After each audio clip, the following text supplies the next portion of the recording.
Dìdi is a coming-of-age drama film written and directed by Sean Wang. This one is about Chris. His friends call him Wang Wang based off his last name. His mother calls him Dìdi, but he would like to be called Chris. So that's kind of the main theme of this. It's a coming-of-age story about identity and basically learning to come to terms with your adulthood. Chris has just graduated grade school. He's got a lot of immature friends, but he'd like to hang out with his girl crush, Maddie, and his relationship with his mother as well. It's developed, and then he also wants to develop interest in skating and filming. So those are all things that are explored in this film, but Chris is very awkward. He's got a sister who kind of picks on him a little bit, and he lives with his mother and Nai, his grandmother.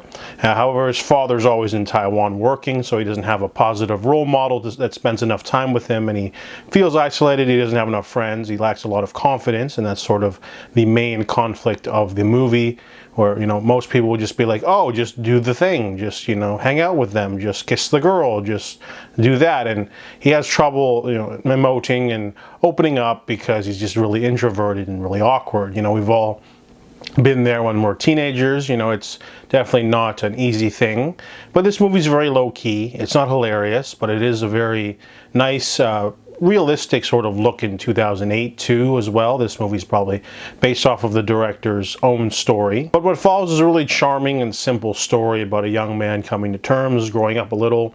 There's literal scenes of him changing his name on his social media to what he'd like to be called, his photo, hanging out with older kids that skate and do things that he likes, and some awkward moments too. Sometimes I felt like the teenagers were really annoying, though. That can be kind of a realistic part of the film that's just, you know, a little bit too realistic. But overall, it's a really simple, you know, look at his home life with his mother.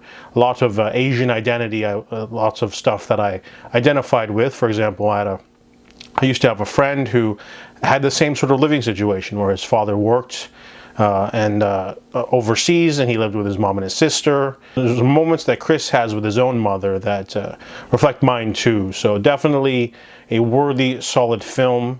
It's definitely worth checking out, and I wish to see more of this director. So I give Dìdi a 7 out of 10.